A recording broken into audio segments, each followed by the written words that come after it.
Hi, I'm Valerie, And I'm Taylor. and welcome to Whimsy Gossip, where we talk all things fantasy. and our favorite ways to escape reality. Today's episode, Today's episode, it is the big finale, the conclusion. It is Kingdom of Ash. I'm so excited. Also, Insane. I am currently not at my home. So if you guys are watching on YouTube or on Spotify and the background's all weird, I'm actually in Hawaii right now for work. So trying our best to get stuff out no matter where we are in the Yep. world. Trying our best to still film podcasts. And there's quite a time difference for us too right now. So it's really late here in the East Coast. Yeah. And it is like midday over there for her. So if I look a little exhausted, it's because I literally worked all day long. And we're filming super late tonight. Yeah, it's 5 Anyway, PM in these wings are Hawaii gonna and like it's keep 10 falling. PM on the East Coast. So, but you know Yeah. what? We got to get this out before Wednesday. And this is, we're really dedicated to getting this out for you guys, even though I know you guys are Well, all going to be also on the there's just iron flame high by the time you watch this on Wednesday. But I know. But the thing is, like, we're just so excited to also talk Kingdom of Ash with each other because we haven't had the chance to yet. oh my God. And I have so it is November 6th right now. So tomorrow, November 7th, Iron Flame comes out. But for those of you who have finished Kingdom of Ash and like the Throne of Glass series, I feel like I need time to mourn because Yeah, I'm hollow inside. it was a lot. I'm I'm 4,896 pages. That is how like we were engulfed in this world for 8 Oh books my and for so many God. months now that we've been buddy reading this series for Literally months. since we started Whimsy So, Gossip. Like this was the we started buddy first reading book Throne of series that Glass. we've read together on Whimsy Gossip. Yep. Yep. Yeah. And I don't know if I could ever buddy read again, but I'll We try. will I'm for just kidding. Crescent City next season. We're gonna I know. Um, We're gonna buddy read Crescent City.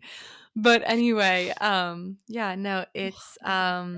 this was like such I guess a moment in our life that I just feel like I'm not fully ready to like just jump into another book series, but I'm like, I know Iron Flame is everything, and we already have it slated to like we're filming for Iron Flame on Yeah. Friday.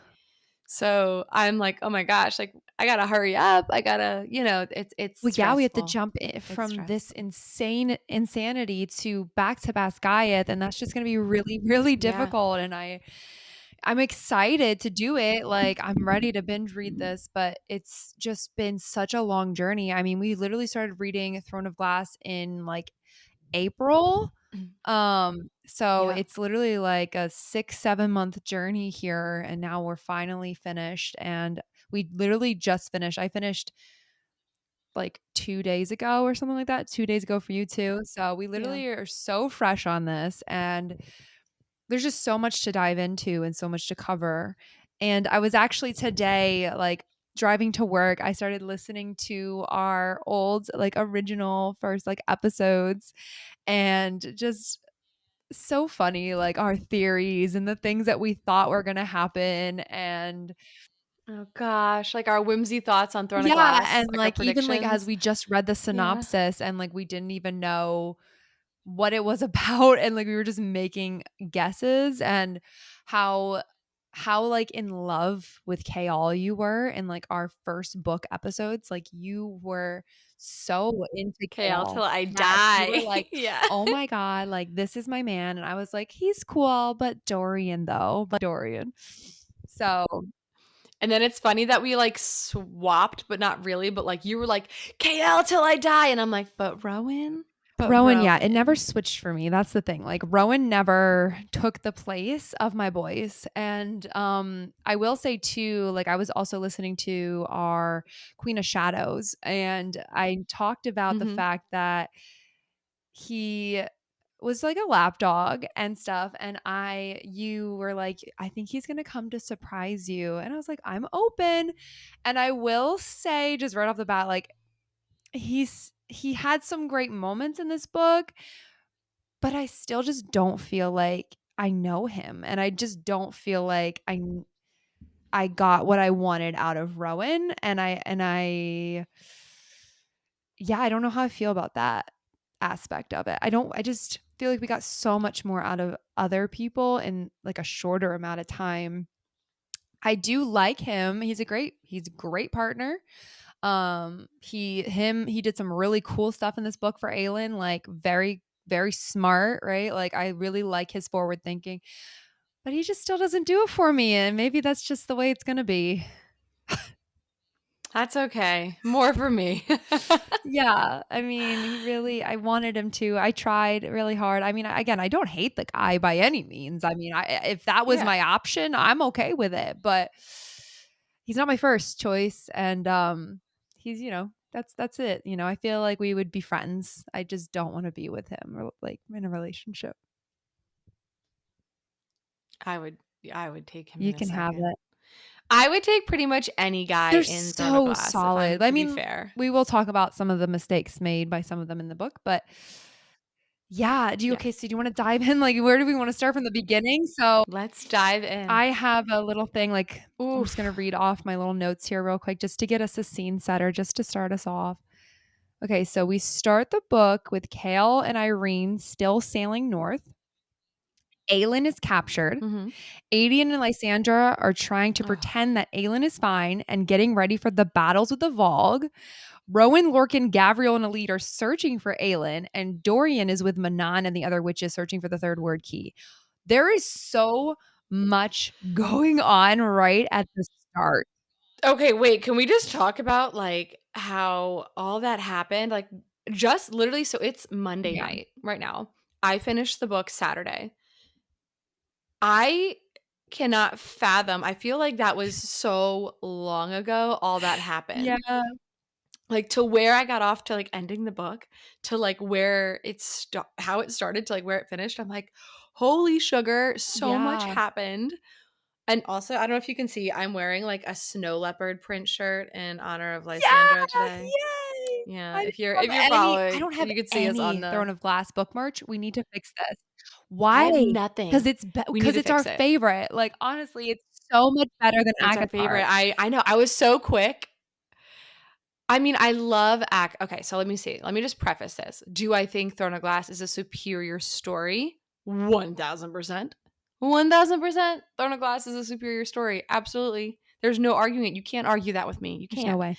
But ACOTAR, I think, is like if people are gonna read if they're like, oh, like introduce me to SJM, I'm gonna definitely be like, you need to start with ACOTAR, then you need to go to Throne of Glass, and then you need to go to Crescent City because I think ACOTAR is really good at sucking you into this idea of like the Fae and there's Yeah. romance and stuff. And ACOTAR is definitely more of a romance novel and has more love into it. But then you're already sucked in once you're in ACOTAR romance world. And then you're like, oh, well, here's the Fae again and like the same kind of like universe. And you're in Throne of Glass, and then you're transported to Crescent City. So in my opinion, I think ACOTAR and Throne of Glass can be apples to oranges almost. Like ACOTAR is romance fantasy. Like they're both fantasy, but ACOTAR leans more on the romance fantasy side. And then Throne of Glass is more fantasy with a little bit of romance. So I think they're They're different, but they're definitely both very great. different, and you're 100% right, like, the romantasy versus just fantasy with a little bit of romance aspect of it. However, I will say that I think Throne of Glass is better first, only for the reason that people come off of ACOTAR and they do not like Throne of Glass because they're missing the spice and they're waiting for the spice and they're waiting for all those Mm, scenes. So if you start here and build your way yeah. up, you don't know what you don't know yet. And by the time you get But to ACOTAR, like, you're like, "Yay!" Like, "Oh my god." So I think, like, I've seen a lot of criticism online for Throne of Glass because it's not as spicy, well, it's a but they think YA. Like they that, can't you well, it's literally I don't YA. think Empire of Storms was, or whatever, the sex scene on the beach with Rowan is not YA. Yeah, but it was written like It's all not the YA at prior that point. books were Like, like once we hit yeah. that, it went from YA to adult real quick because that was Yeah. very detailed. I never got that shit in my YA books. Um, But the rest of it's all YA. So, sure, like, you sure, have to sure. go into it like that it's a YA Doesn't feel novel. But I just YA. think also It certainly don't feel YA to it's, me. There's a lot in here. Throne of Glass is also, like, I think it's a huge undertaking. Again, it's 4,896 pages. Like, that's a lot for people. Like, I feel like the ACOTAR books almost and Throne of Glass is such a slow burn that, like, you have to understand Sarah J. Maas's writing first, and you have to understand that, like, trust me, hold out because it's gonna get better. Because the ACOTAR books, yeah, the first book is technically the worst book, but it's still a book that The caught you and Silver hooked you. Flames to me is the worst, but I I mean, personally, even watching our just going back and watching some of our old episodes, we both really liked it right away. Like, we were both into it immediately, and, like, we both were, like, already, like, into it pretty early on. Like, first 18 chapters, you were like, "I'm hooked." So I feel like Mhm. it really just depends. I just think if you really does just don't care about plot and stuff and you really just want spice, you're not gonna like Throne of Glass. But to, like, the like, Yeah. average fantasy reader, this is fine to start with because, I mean, it was number 1. I mean, this was the first book series that she wrote, and Mhm. then she wrote ACOTAR. So I think it would have been really cool to have read this first and then gotten to Kingdom of Ash, saw that resand, and then by the time I got to Silver Flames, it just would have been a reverse shock. Like, Yeah. "Oh my god, they must have been talking about Resand and Farah." I don't know. Something like that. I I guess it just, like, doesn't wrote really to matter. I feel like it's just a it No. doesn't really matter because some people might start with Crescent No. City, but the way that she wrote I them know was people who have, yeah. yeah, I mean, she wrote Throne of Glass first, so I don't think I don't know. I guess we're beating a dead horse at this point, but I think Throne of Glass is superior in almost every way besides Reese and Farah's romance. Like, that chapter 54 makes is the only thing I feel like is way better than Throne of Glass, but otherwise, I wish there was something like that in Throne of Glass. Like, I was holding out yeah, for, like, Rowan to give this massive speech to Aelin about them being mates, and I was really holding out for that, I'm not gonna lie. agreed. I was com I was like, "Okay." Or it was gonna be something with Dorian and Manon and being like or even, like, Lorcan and Elite. Something. Someone! Someone with a big twist, Someone! please, please. I Yeah, completely agree, someone. and I also just got really upset and angry almost on my drive to work today because I was listening to our Queen of Shadows episode, and we had made predictions about the ending or no. It was the Empire of Storms Tower of Dawn, tandem read episode, and we had made a prediction about the ending, how she was going to see Sam, and I just remembered that we had said that, and I was like, "Oh my god, SJM did not give us Sam." And, like, I feel like if she gave us Sam at the end of this book, it would've been just We like woulda a had cherry closure. on top to yeah, I feel like Yeah. there were a lot of missed we're just kinda jumping around, but there were a lot of missed moments in this book for closure between Yeah. Dorian and his dad. I feel like that still didn't really like, it wasn't enough.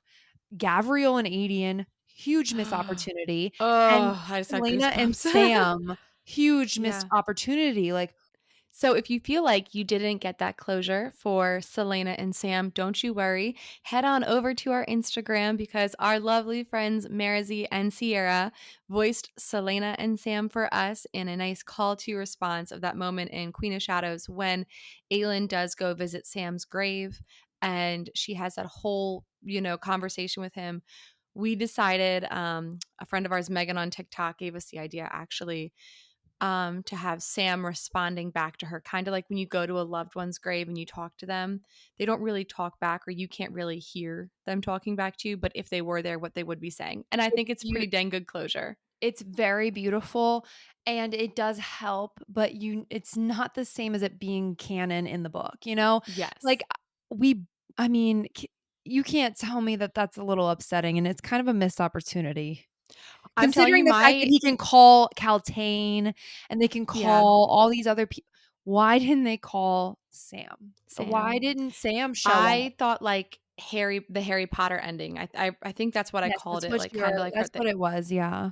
But It I was like feel the like Harry she Potter still could ending. have fell through the afterlife world or I don't know, Yeah. something where Sam comes and like, it was cool, Dorian's dad, but like Sam Cortland. Like, I just missed opportunity, really missed Do you think it opportunity. was maybe because throughout the entire book, Sam was, I'm gonna get emotional, technically with her? Because every single time she said, "My name is Aelin Ash River Galathinius. Whitethorn I will Galathinius, and not I be am not afraid. afraid." I will not be And afraid. that is, like, just showing, like It is, but again, missed yeah, opportunity because him appearing to her would have just been chef's kiss, icing on the yeah, cake, cherry on top, break my soul. Like yeah. this, I mean, I feel like if that happened, we really just you couldn't say really anything's ever better. I don't know. That's just No. I know. Because I so online, I think it's like this weird consensus that everyone online, and I keep seeing the comments, especially because if you're on TikTok, I just want to let you know every time you use our audios on anything, I actively will watch your videos and I will try my dang hardest to comment on it. And I always see like the number one comment on everyone's video on that Selena and Sam audio is like they are the untouchable couple of Throne of Glass. Like they were the top couple. Like people are saying over Rowan and Aelin. Like it I was Sam and agree. Selena because they were so pure. And I'm like, I also agree. Like they were just Like, so I'm not over pure. Sam Portland either. Like, come I'm on. not. I'm not. I'm still. Gosh, we're on Kingdom of Ash and we're like Sam Cortland. He was just like No. superior. Sam Cortland is perfect, missed opportunity. Kale, all of y'all Kale haters, so I don't even know I what don't to say to you at this point understand. because that man is gonna be the best damn father you've ever seen. Like, let's go, Kale. Oh my god, like, Yeah, he's gonna be a really good dad. yes, He's gonna and be a really good dad. oh god, there's just so much that happened. So, okay. So let's just kind of break it piece by piece a little bit because everyone's kind of separated in the beginning so we can kind of talk through each person if that's okay. Oh yeah. So let's start with Adian and Lysandra in this book. So I wanted to punch him. Oh, Adian, I wanted yeah, I love Adian. The worst part is I've loved Adian. I I have loved had this it. deep-rooted love for him, and then he does his I was like, "Adian, my wings are falling behind me right now. Sorry. These are Rhysand's wings Yeah. that are just kind of yeah, they're just chilling." Yeah, but Anyway, Adian and so Lysandra are trying their best to hold it together let's see. and they are getting killed left and freaking right. And Adian is obviously treats Lysandra so, so, so poorly throughout the beginning Oh, of he this was book. mm, But he can was we so just mad at her, talk but like yeah, before we get I just into don't him being a understand. dick, can we just talk Yeah. about how amazing they are though? Like, how amazing Lysandra is for trying to be Aelin, for Mhm. fighting the war. Like, let's just take a moment and realize that Aedion and Lysandra were Are a power holding this couple. shit together the entire Mhm. book. I mean, they were Oh, yeah. holding together the coalition and the allies and Rolf and Ansel and whatever the Darrow. They were literally holding everything together. And if it wasn't for them, like the ending would have never even happened. What is Orange his would have been name gone. again? We saw him in the first book. It was her friend from Throne of Glass. Remember him? Knox. Knox. And when he came back, So cute. Little cameo. oh my gosh, I think I texted you or I didn't text you. I might not have texted you I because think I was like, that I'm gonna spoil this, but I was like, we loved Knox. Like Valerie, we were like team Knox to the day I die, well, and then he to be just honest with disappeared. you, I thought he was gonna betray her and then he didn't. Yeah. So, but But we I love both Knox. liked him. Yeah, yeah, We yeah, yeah, both yeah. liked Oh, him, yeah. and then I just remember I was like, "Shut up." He came back, and I was really hoping he was gonna come back and do something super epic, and then he didn't. It was just like a little, "Oh, yep, you're not He the just real had a little Leyland," because cameo, which was fine. I mean, it's cool to see him again though, but we can't see absolutely, Sam absolutely. but we can't see Sam again. Yeah. We can see Knox. hear me out. What if, because I know that Aelin is coming back in the next Crescent City book, what She if we get definitely some is. Sam? I What just if we don't get I some feel like Sam? it's just too far gone at this point, you Maybe know? not. We don't Alright, know. so okay, so Adian and Lysandra. Adian is pissed off at Lysandra because she agreed behind everyone's back to pretend to be Aelin and father his children and pretend they were Rowan and Aelin's and this whole charade that really I doesn't will go say very that is well at all. fucked up. That is so messed up because, like, you're kinda, like, coercing Adian to be like, "Hey, you have to, like, be the father of my children, but, But you're like, the no uncle, one and you don't get to raise your own kids." right? Like, Not a good plan. what? You don't get to raise like, that I will say, Aelin and Lysandra, that is so shitty. That is so shitty. Real Like, shitty. you don't get to father your own children. You can't be a parent. Yep, And that he's got to watch someone else be the father yep, and be a father to his kids. yep, and he's just the uncle. Mhm. And Mm. yeah, and so I understand why he's angry, and it's also not a very good plan, and it falls through pretty quickly, but, She like has no firepower. right, she doesn't have fire, like, how do you play that off? You can't. Um, so but he had no right to treat her that way, Mm-mm. and like, she didn't deserve it, and she's been treated like shit her whole life, and it's just fucked up, and I really don't like it. I don't know, I don't understand it because you can be mad, but just you don't have to be cruel like that, and then him throwing her out in the snow Oh, naked. that was ugh, low character moment, Mr. Adian, and I was so angry at him because I've loved Adian since the beginning, and I was like, "Dude, I hate you right now. I'm hating you, and I hate that I hate you." I know, because I was like we all loved Lysandra and Adian being together, and at this point, Mhm. it's like, is it gonna work out? Are they And, gonna like, when make she up? was a sea dragon and he's like, "I swear I'm gonna marry you." Mhm. When that whole thing happened, I was like, Yeah, "Oh my god, they're gonna be so cute." But then we get to the end of the book, and then it's their wedding, which is kinda cool, and it's cute, and adorable. I'm excited. I'm like, "Oh, Well, okay." that here they are in this horrible battle situation. They're at odds. She's trying to put on a show. The Vogue comes in and recognizes that she's not Aelin and Aelin's not Mhm. there.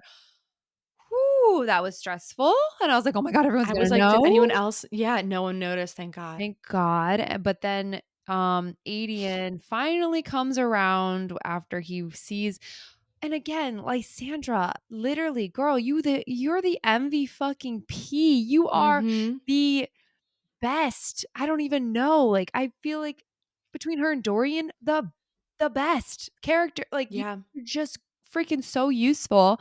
And she's sitting there, turns to Aelin, basically defenseless, just to rally the troops back, fighting these freaking God, I forgot what they're called. Wyverns? Huh? It wasn't the wyverns No, it here, was right? the Vogue things. I forgot what they're called. Oh, that fly in the sky,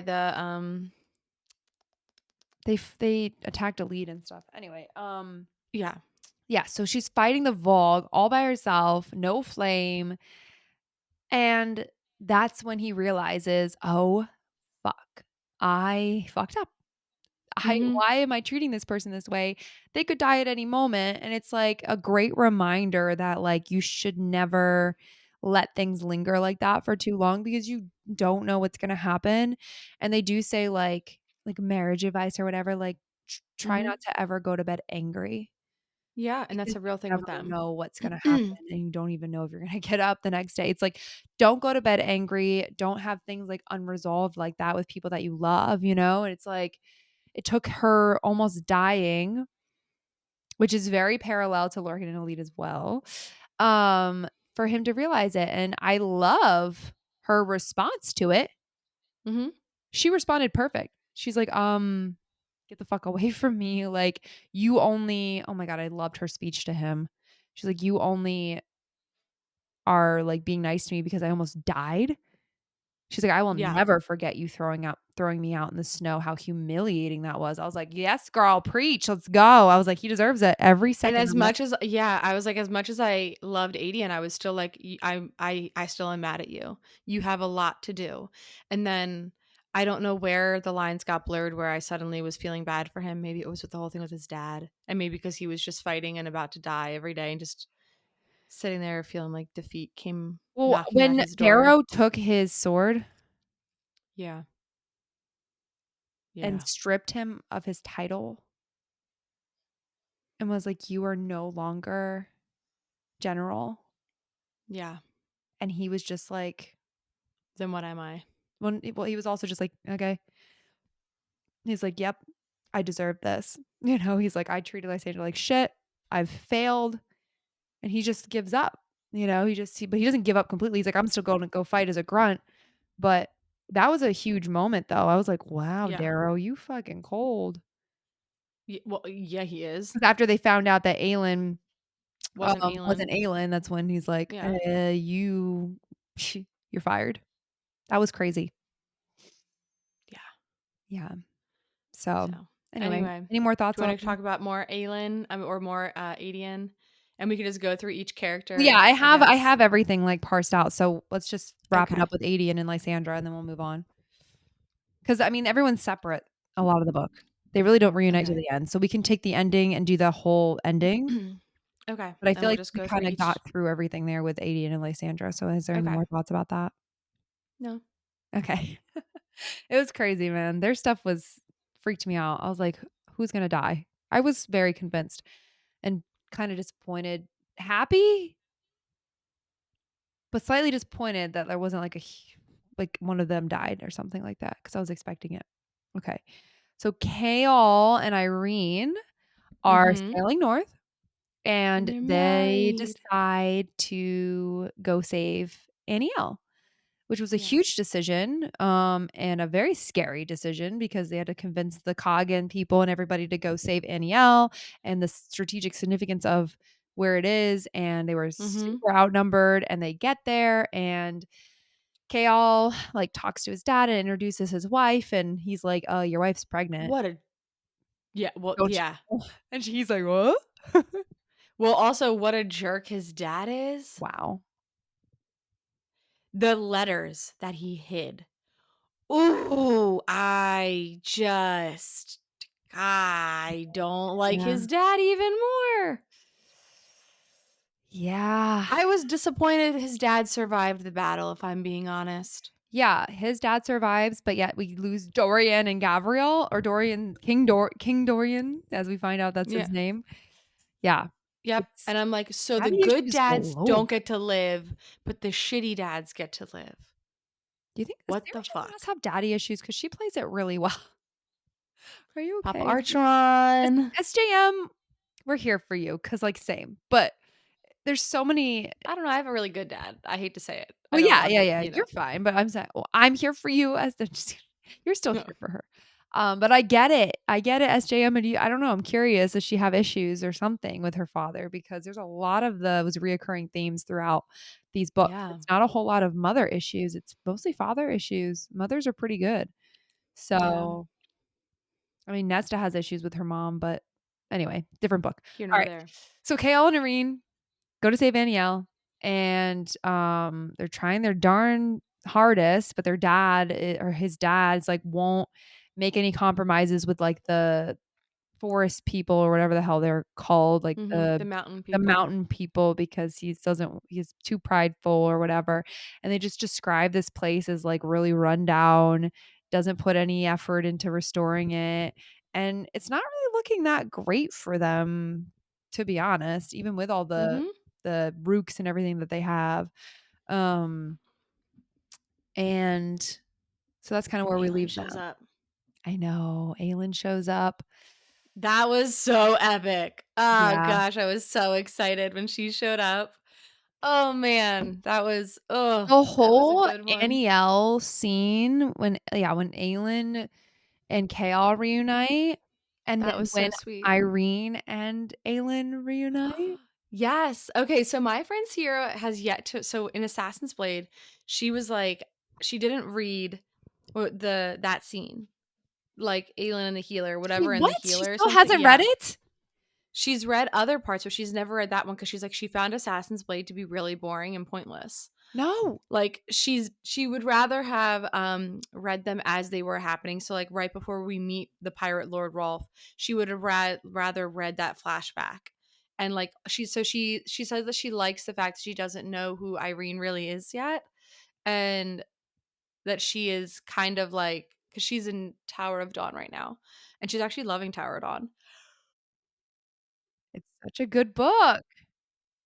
Yeah, well, so she said that she was like, she couldn't tandem because her and I are very similar in how we read. Like we had to read Empire Storms, and then because she's like, she made a really good point about how they're very different, and so I was like, well, that tracks. But I mean, they are, but they aren't because we're so she's always like, all over the pla Empire or is, all over the place in every single book. well, like the way she broke it down, it made sense. Like Empire Storms is a big plot book. There's a lot of plot going on, where Tower of Dawn is a lot of like, if you're a visual person, and it's like world building essentially, because you're learning about all of like the spiders and all this other stuff, like in this whole nother world where we've had about what, 6 7 books at this point before Tower of Dawn to learn about everything else, where now you're learning all about like Sartak and the Coggins. So it's, It was amazing. you I know, completely I just think there's disagree. two kinds of personalities that But like one. I could have done it the other way. I just think that the tandem was amazing. Like, I don't really know Yeah. I just don't understand how anyone could have an issue with it because it's literally just adding a third it's just adding a fourth, sixth, whatever, because it's all broken up anyway. No one's together. No one's ever together Yeah. anyway. So that's why it doesn't really it flows really well in the tandem because it's not like two separate it's like the same timeline just in different areas, which is what we've been doing this entire Hmm. series. But anyway, what was I saying? I totally forgot what the whole point was because she had a Because point we're supposed to be about. talking about Kale and Irene meeting the Assassin's Oh, Blade. right, right, right. Okay, okay, okay. But it Um, was cool to see them reunite and get through that little meeting or whatever and realize who they were to each other and how everything's connecting. yeah. Yeah. And then Lorcan's there and he's perfect. And Gabriel's there and Fenris and Rowan and Aelin. And Aelin's not using her powers at all at this point. And I don't know. And I'm like confused as to why. Because she was building them back up. I didn't know Remember? that. Because like, But I didn't know that. oh, No one knew that I at the thought it time. was trauma. I thought she was just I thought it was traumatized. trauma too. And like the So, iron kind of like wiped it out of her body because like she had all this iron. I was like, so I feel like her magic was probably like depleted and non-existent because she had like iron on her for so long that I was like, oh, it's yep. probably like her magic has to like build back up. Not Yeah, realizing she was like creating this well of I power. know.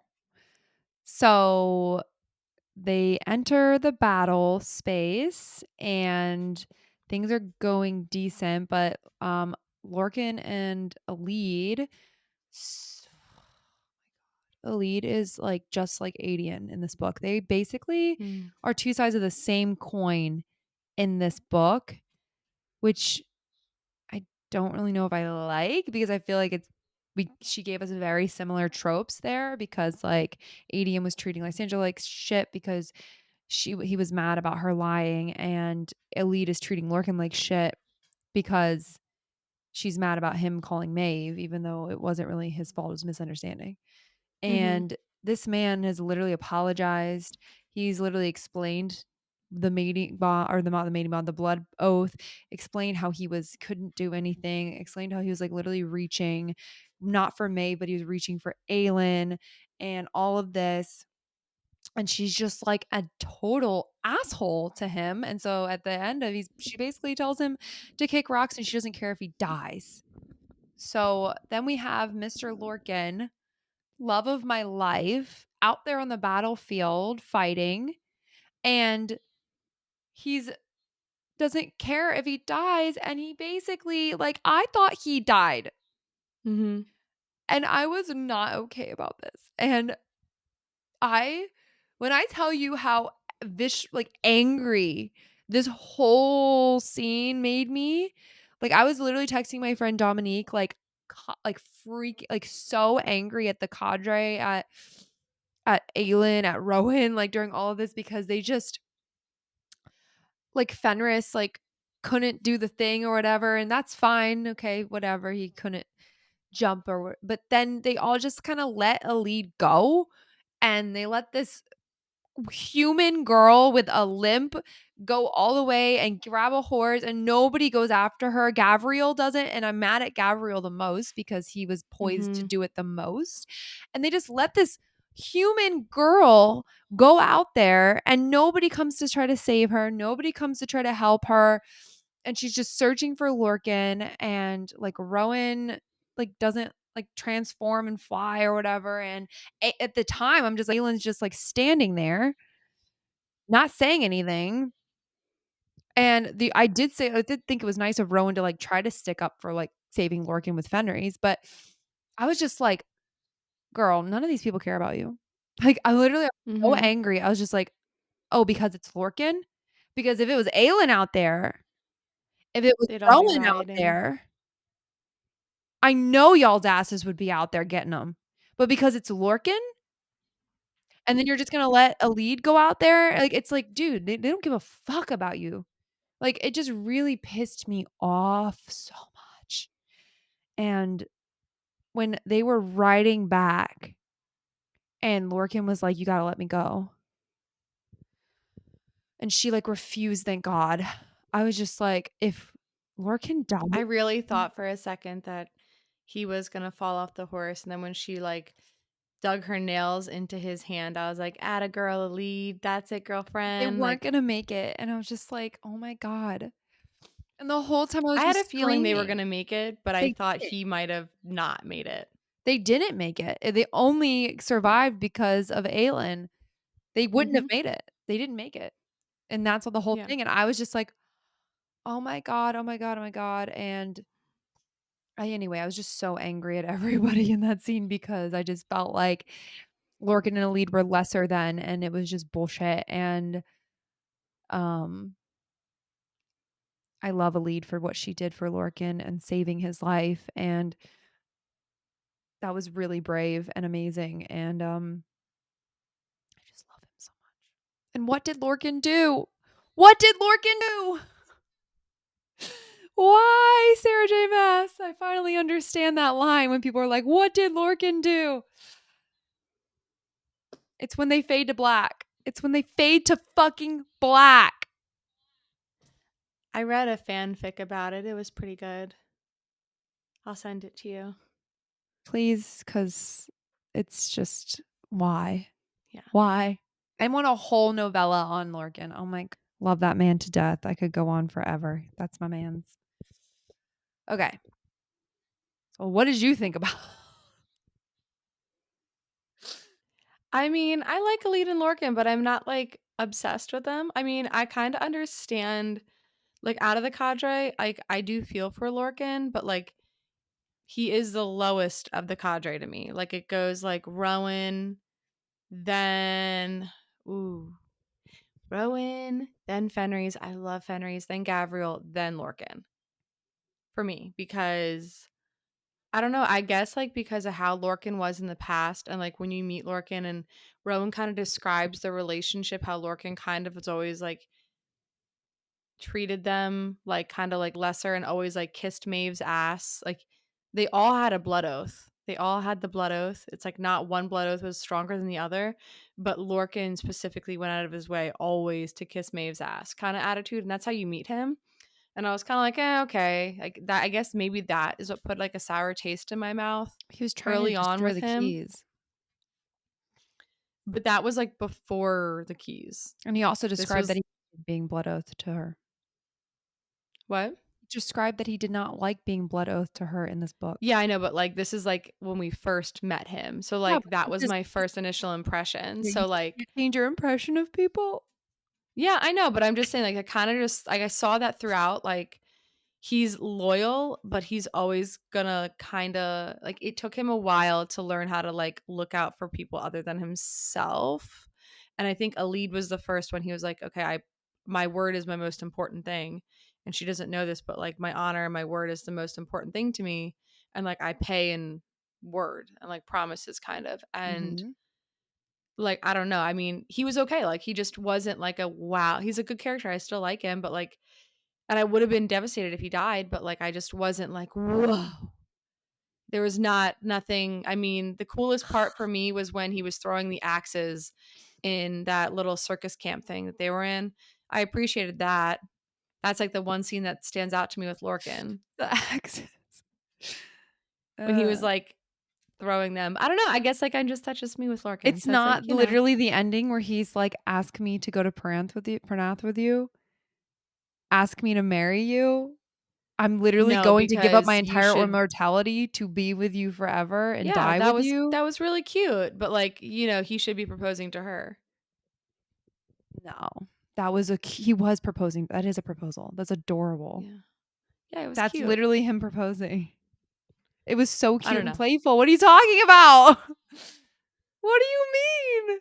Aelin was basically like, "We're gonna get married to Rowan." He didn't Yeah. propose to her. Yeah, but their relationship is different. Like I guess I don't know. Come on. All right, we'll never see eye to eye on this, but we can move on. There's a lot of things we don't see eye to eye on clearly in this episode. It's fine. It's fine. Yeah. When I read it or like when I was listening to it, like there was no part of me that was like, oh, like I don't know. I was like, okay, cool. You have your happy ending. I'm You glad weren't you tried stressed your life to out? her. Like that makes me happy for you. No. Oh, wait, what? When I they meant were, when they were almost dying, when he was almost oh, dying, when yeah. they were Well, I trying figured, to yeah, I mean, I was stressed, but I was like, okay, either, I was like, I know Alid's not going to die. Lorcan may die and he'll sacrifice himself to make sure Alid is safe. And that would be really sad. But like, I was like, there's no way Alid's going to die. There's just not going to yeah. happen. And I was like, it's either they both make it or Lorcan dies, which would be, I mean, that would be really sad. But like, I'm not like if Fenris died or Gavril's death, and then like Rowan and like Adian, like that would hurt me a lot more. I don't know. I just like Okay. Lorcan just wasn't it for me. I don't Aelin know. saves the day. Yeah, well, Aelin saves the day, and she's a freaking badass, and she literally uses all of her power to stop the giant wave from coming and killing everyone, which was so cool. Hmm. And I was like, "Yes, girl, not mad at you anymore. Not mad at Yeah, you at all." I know. I was I guess I was surprised that that she was saving all of her magic um for that moment. Like I wasn't anticipating that at all. Like I thought again, I thought she was just had like, you know, an injury from the iron. And Yeah, not that like that was her kill shot though to Maeve I and know. Erewhon. I So that stinks. know. But she But saved a lot of lives. in fairness, she would not have ever gotten that kill shot because of the keys. Right. So So if either like she saved all those lives and saved like Alid and Lorcan and you know, because she could have been saving up all that magic, that well of magic for literally nothing. facts. Yeah, hindsight's 2020, right? So Yeah. it all worked out the way it needed to. And I was like, "Hey, my girl, she did it. You're the best, Aylin. You're the best." She's Mhm. so cool. And then afterwards, she felt like so relaxed and like, well, not like relaxed, but like she felt like she was like renewed and stuff, which was really cool. It was very healing for her to get all the magic out. Absolutely. So that was neat. Absolutely, because she couldn't use it, and then like they say, like when you have magic and you don't use it, you go crazy. So Yep. Okay. you So know. there's a lot also happening at the same time. But before we get to Dorian and Manon's journey, let's go how Rowan and all of them saved Aelin and really like she partially saved herself. That was rough. So I okay, just to preface this, I have my biggest thing in life is like I can handle a lot of things. I feel like, but human torture is not one of them. Like I struggle. Like that is just not for me, and I felt like what Aelin had to go through, like I really had a hard time reading those scenes. And the whole blinking thing with her and Fenris, like, and I just felt so bad for him because Maeve freed everyone else in the cadre but him just to be that bitch because she knew it would hurt that much more. And then when Fenris had to sit there, and I really thought Connell was going to kill Fenris, and I was like, no, no, not him, like anyone but Fenris, like da da da da. And then he ended up like killing himself. Having siblings, I could not imagine. So I like my whole thing with Fenris is like I just love him so much, and I felt so bad for him that one Maeve was like controlling him so badly that one, she didn't let him break the blood oath. Like she broke the blood oath with everyone else but him, just because she knew that was the one thing that he would want, is to be broken from the blood oath. And the only reason he had the blood oath was because of his brother Connell. So I felt terrible for him there. And like going to the bathroom, he'd have to sit there and hold him, like his bladder. And she, like, the blood oath was literally not letting him go to the bathroom at some points. Like he'd have to be excused to go to the bathroom. And like that to me was so fucked up. And then watching Aelin get tortured. And then on top of that, when he had to see his brother get killed. Like I for sure thought it was going to be him. Yeah, That like I was thought Connell really was gonna kill him, and I was like, anyone but Fenris, no, like, no, like I felt so bad for him because he's watching Aelin get tortured. All his friends got freed from the blood oath. He never wanted to have this blood oath with me. He only did it for his brother. And then, like, being a sibling, I can't even imagine like yeah. watching my sibling right in front of me like kill themselves. And nonetheless, it was his twin. Yeah, and they're a The secret blink code four to each times. other I and am with stuff, you. like, Yeah. the trauma bonding that they did, basically, like, now they will always have this horrible connection, right? Like, it's not a good thing, but the blinking, like, really Four was blinks. horrible. I am here. Yeah. I am with you. You are not alone. Right, right. Someone commented on that, and we hadn't gotten to this part yet in Kingdom of Ash on the Sam and Selena audio. They wrote just in there four blinks. And I was like, I don't get it. And then I was like, and then when I read it, I was like, oh, I am here. I am with you. You were not alone. I was like, no. Through Fenris really got her through so hmm much of that. Like, I don't think I think she like, I don't know where she would have been without him, like, being there, like, one person to, like, get her to hold on. Yeah, and then the fact that he essentially at the very end, like he almost died. Like he broke the blood oath and because of that almost died That because was crazy, the fact that he did that. I thought he was going to die. I was convinced. I was like, Same. "Oh my gosh, he's going to die." I was like, "No."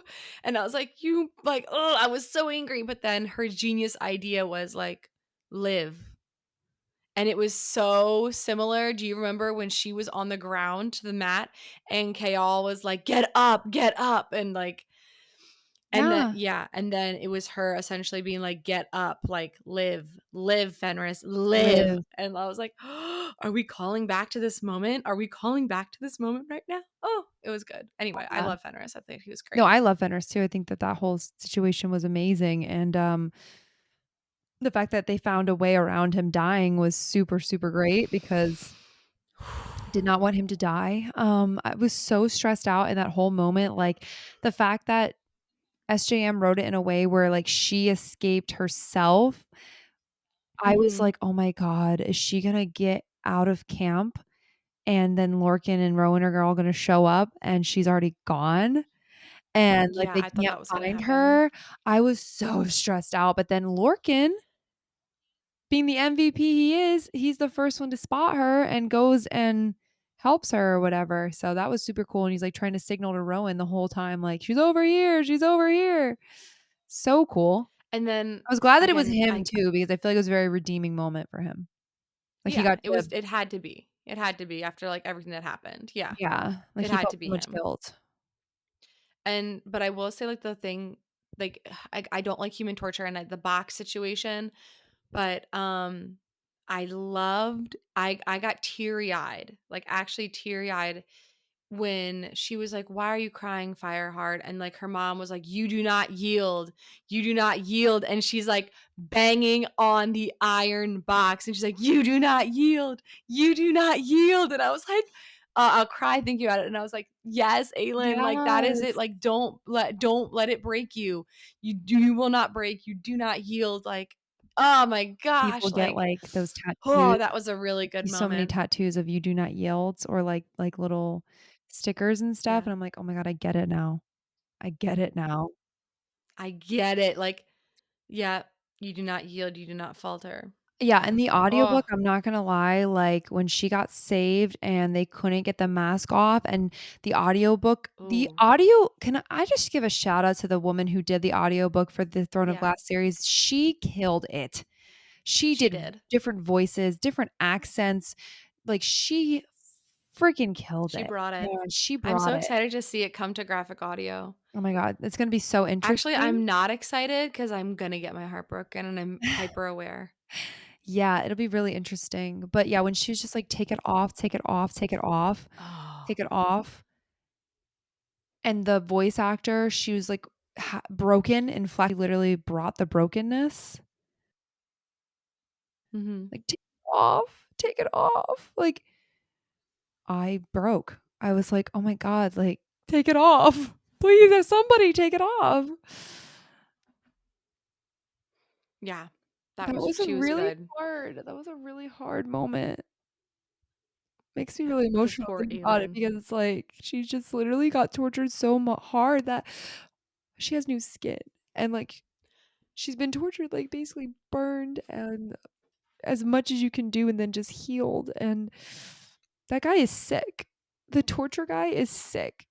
Like, He was again, I can't do human torture, and just, like, what Aelin went through, I was struggling to read those chapters, and, like, ugh, that was really hard, and I think also if we I don't know how she did it, because I would've caved. I would've actually just let I would be like, "Please just kill me, actually. I don't wanna live, just kill me at this point." Just yeah. I ugh. Can we talk about the I don't illusions know. I too? mean, I Maeve's was gonna say illusion? the worst part was that the entire end of the book, like, even to the very end, when Maeve was like, "Aelin," like, it was all and Aelin's like, "Oh my god, it was an illusion, it was fake. Oh my god. Oh my god." And, like, the fact that, like, how much that I love okay, her and if we're singing. gonna I was talk like, about "Whoa." illusions, Dude, if SJM pulled that it all was I just a would have been in love, dream. but Imagine, like, did you think for a it second was all just yeah. I Yes, for thought 2 seconds it mostly I crossed was my like, mind. I "There's was no like, way." "This I was like, better "There's not be no" real." Yeah, I was like, "There's no way," but at the same time, how cool. Yeah. Like, how tragic would we would At all the be same broken. time, are you Because here's the thing, yeah. people said like, "Oh, I don't know how this is gonna get wrapped up. Like, how is she gonna wrap all this up?" I really didn't People was feel me. Me was I people. didn't feel that way at all. I felt like it was paced fine, and I was like, "Oh, yeah, we're basically getting" I didn't feel like there was a lot to wrap up at all. So for me, I was like, "Ooh, maybe this is it. Maybe they're saying there's a lot to wrap up because towards the end of the book, we find out it was all just a dream." And it's like, "How are we gonna wrap up from here? We only have, like, 23 pages left." I was like, "Ooh, maybe," but no. No, I was people. I was like, "What the fuck? How 10 chapters? You're supposed to finish this whole thing in 10 chapters? Okay, good luck." No, I thought the worst illusion for me, like, I don't know why it affected me so bad, was Rowan seeing Lyria. And Rowan, because he held an immense amount of guilt for 300 years over her death. He thought that was his mate. That was his unborn child is in her Yeah, stomach. And in the illusion, he sees Aelin dead, but then he has this person, Lyria, who he did love. You can't say he didn't love her because he did love her to some extent. And their child, like, and she's like, "You're gonna choose her over me?" And like, imagine just I all I could see is Rowan in that moment being like, Aylin's my mate and I don't want to live anymore, but like I loved you and like my yeah. child is in her belly and like And I don't know why, but that really, really bothered me. Like, that was one illusion. I was like, Maeve, you're fucking sick. Fuck you. Like, Connell dying over and over for Fenris, that's horrible too. Lorcan seeing a lead eventually like die off, that's awful too. But like doing that, like messing with freaking Rowan's unborn child, and after you already messed with his brain for over 300 years about like his mate situation, Yeah, that was like the worst. the fact that this man can even love or consider to love someone after what you did to his brain and what you made him think, and then having She's the Lyria sitting there worst. calling like, "Oh, She's remember awful. that poll we put out and we were like, who's the worst villain?" And everyone was like, Maeve. I was like, damn, this Maeve bitch must suck. She sucks. Oh, yeah, She no, super she's sucks. terrible, and I almost felt something for her, though, in Give me Morath. 10 Ianthes. I I did almost feel, I almost felt something for yeah, her at Morath, like, and that's the beauty of Sarah J. Maas, that's the beauty of her writing yeah. is, like, everyone has a story at the end of the day, and everyone has their motivations for what they're doing. Even the villains have stories, and they have reasons, and they What have, was Hybern's again? Can't find it. Ianthe? Where was it? Ianthe's reasons were because she was insecure, and we're in a different book. We'll talk about her later. But yeah, I mean, I There's think no the torture reasons. scene was But anyway, crazy, but then we get her, and for a long time, I'm not gonna lie to you, I was a little bit worried about it being an illusion and her waking up. Towards the beginning, her mm, getting freed, I was like, "Is this real? Are we gonna snap back?" yeah. Because I think that that would have been really mind fucking for the reader. So I was worried about that, but then the little folk helped them Oh, again they and were helped so her again cute. and find That out was that so she's the cute. queen, the Fae Queen of, like, the West or whatever. You have Terracin. Yeah, and she's, Oh, like, sitting in the sorry, ice my water, eye's and itching. she's just can't sleep, and she's just talking about her trauma and how, like, she's just gonna put on this swagger, and she's gonna pretend to be Selena, like, or the Aelin that they all knew. Hmm. Very interesting. But Rowan can tell, and he can tell that like she's just putting on a show. Yeah, and then And later I'm on they like, both that's anal so sex, cute. and I was like, "I don't know, man. I don't know if I could." Like, she seemed very not well, and I guess that could He was reacquainting her with her new body. I was like, "This is a little soon. Are you I okay?" thought it was a little soon too, but I think also like this is gonna sound so off weird and but the Fae are very like primal things, and like Mhm. the only scar that didn't disappear from her body The was the mating mating. hormone. Yep. That was the only scar that stayed. So I think because of that, they're like a very primal species. So I think Yeah, that's why. interesting though. Yeah, her Yeah. trauma was horrible, and, that was Yeah. I'm just glad that she got out, and I'm glad that she's okay, and I'm glad that this book had a happy ending. Okay, so we have, a whole other storyline going on with Mr. Dorian Havilier, my favorite character. Dorian, I will die on the hill. Like, I mean, not anymore towards the end now, but like prior to that, Strong If Dorian kept his powers, there would not be one single character being of any sort of power. There's not one being in existence agreed. that would have been more powerful than Dorian. Like everyone always says, like, "Oh, Rhysand versus Aelin, bitch." Did you just forget about Dorian? Because Dorian has this thing where he watches your magic And then and does then it. copies it, I was and like, then also and then how he just takes Maeve's ability to portal jump and is like, "I'm just going to turn that off. You can't do that anymore." Like, I'm sorry. There is no one in the SJM universe who has that power. And amazing, I think amazing. that's Nameless is my price. That was his dad. I think in reality, yeah, Aelin has untapped like wildfire power, but I really think it was Dorian's power that they wanted. Yeah, That like I think honestly, if Aelin just was the one to go and give up all of her power and Aelin just did the whole thing, that still wouldn't have been enough, and they would have still been coming after Dorian because Nameless is my price. His dad's Nameless. Yeah. You cannot tell me, like, that Yeah, they weren't, I mean, his they're probably, line yes, was after Aelin, in but, like, well, I mean, we saw that though, like, he gave half and she yeah, gave everything plus his dad, and it still yeah, was basically not enough. barely enough. Yeah. So, she couldn't have done it on her own, like, it literally proved itself Nope. because she gave everything Yep. plus half of Dorian, plus his whole dad, Yep. and barely made it, and the only reason that she had enough to forge like, do it seal it was because, um, what's her face gave, her the kernel of fire. That's it, that's the only reason. Yeah. No, Mala. Mala, yeah, Mala gave her the thing that otherwise we would have all been fucked. Like, there's no way. Also, I love how in the end she opens a portal to, like, the other world and they're all like, "Meow," screaming, and I was like, "Yeah, you all deserve it, you bitches." Well, she They went in didn't there and take killed freaking them all, Erewhon. right, with the fire? Yeah. Not like fire, but, like, I don't remember what exactly she did, but, like, Well, Mala Erewhon, gave like, they her didn't take Erewhon. I know, Like, what I the know, and they when they the killed Elena, oh.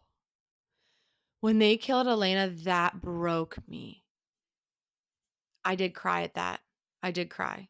I was like, "You motherfuckers, like, how dare you?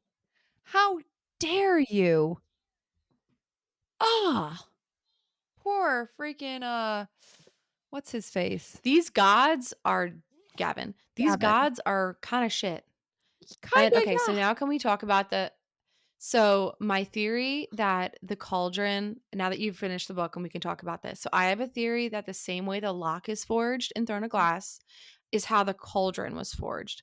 Like, there is so much raw and untouched magic, and just like the cauldron, Mhm, that, like, when you steal it, it has to be returned. Like, essentially, Dorian and Aelin stole the magic. mhm, They had to reforge it, like, Nesta stole the magic from the cauldron, mhm, and I think it's the same thing, and the mother, like, everyone talks about the mother in ACOTAR, I mhm. think the mother is just another god, like the gods like Mala and all of them in Throne of Potentially, Glass. So I potentially. feel, yeah, I just feel like the cauldron is because, like, how they formed a lock shape with You could the, form any shape, they said. yeah, which is why I was like, they probably formed a cauldron. And remember when we hear the Yep. cauldron cracks and, like, pieces of the world are starting to fall away?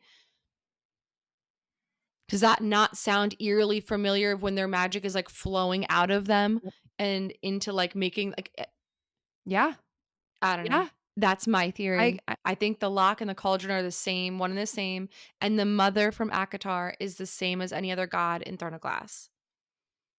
I mean, yeah, and the mother, because the mother, like, can give power and stuff and, like, do the Mhm. mother takes, yeah.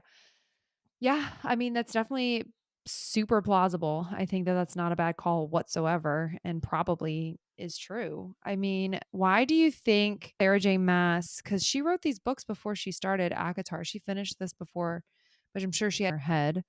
Um, why do you think she chose So the series was not done before ACOTAR. Are you sure? Mhm. Because I thought Kingdom of Ash finished and then ACOTAR started. Because this, I think, came out in 2017. Yeah, and ACOTAR came out in 2015. Okay. Kingdom of Ash didn't come out until 2018. Like, 8 no, 2019, right? 2018. 18? Yeah. October 2018. So that's S a 3 years after so ACOTAR. What the heck? mhm, Wow, yeah. she's busy. So, when I was back on Bookstagram, like, everyone was reading Throne of Glass, and that was the one series I didn't read, and, when I was gently, like, exiting Bookstagram in 2015, ACOTAR had just come out, and everyone was, like, ranting about it, and I just remember, like, I was going back to school, so I Yeah. just didn't do anything with it. That's crazy that she was already done with the Wings and Ruin in 2017 before this came out. She was Mhm, already done with that. Wow, that's a lot to carry around. Okay, so here's my thing too. Um, she Silver Flames came out in 2021, so it's 3 years after this. mhm. Kingdom of Ash, obviously, Aelin falls through the worlds. Rhysand, for some reason, helps her. Really curious. Don't understand why he decided to slow her down. Don't know how he recognized what was like. I don't get that exactly. Like, you're I think he sensed falling. her magic. Maybe I don't know, but I don't know how. I don't know. Anyway, pregnant Fae. Obviously, it's Farah. Obviously, it's the Silver Flames.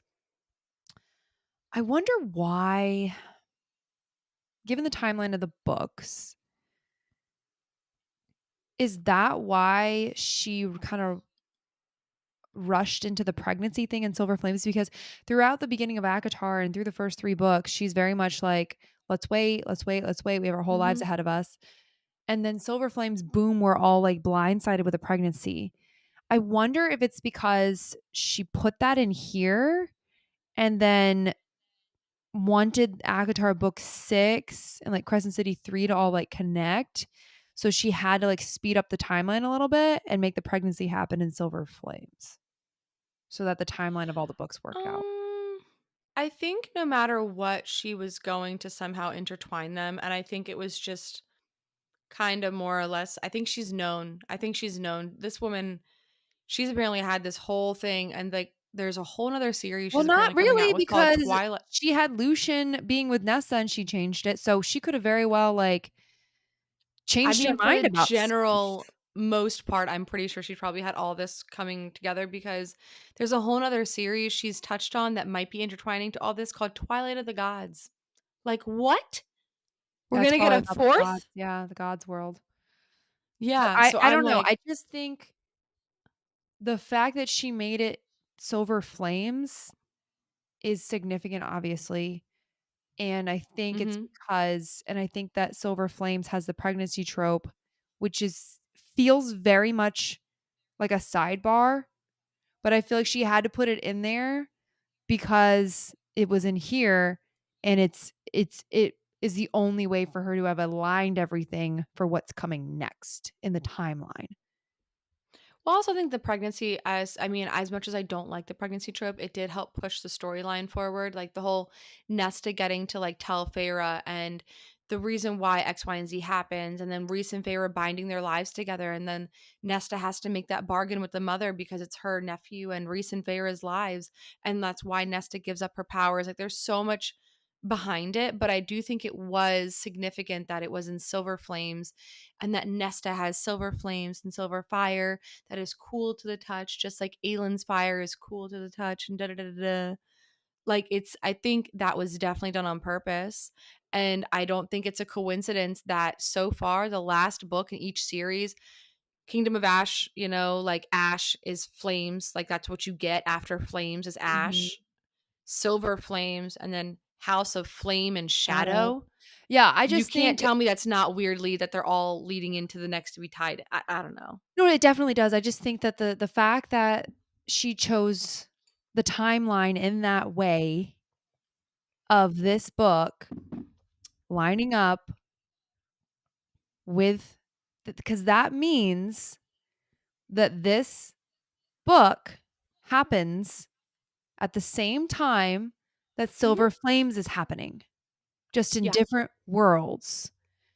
Mhm. And so that is very significant. Yeah. And this is the last book. Silver Flames was, it's not the last book in the Avatar series, but it was, the last one before Crescent City 3. Mhm. Don't know what Crescent City 1 and 2 hold for us, but I think that matters. And now we have a timeline. Like we leave our heroes in here, same timeline as Silver Flames. So just think that's cool because the worlds are lined up.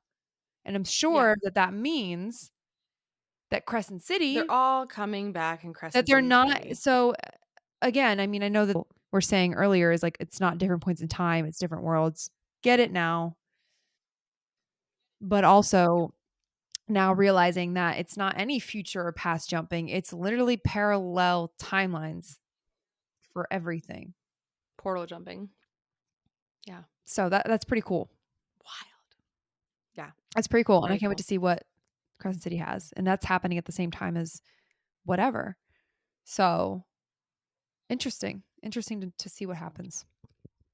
So there's also this conversation between Kale and Gabriel, which is so significant to what eventually happens to Gabriel and his untimely death and his not having closure with Adian, where Kale says they have this whole conversation about fathers because Kale has problems with his dad. Gabriel's venting to him about Adian. Kale and Adian are friends, so there's all these connections.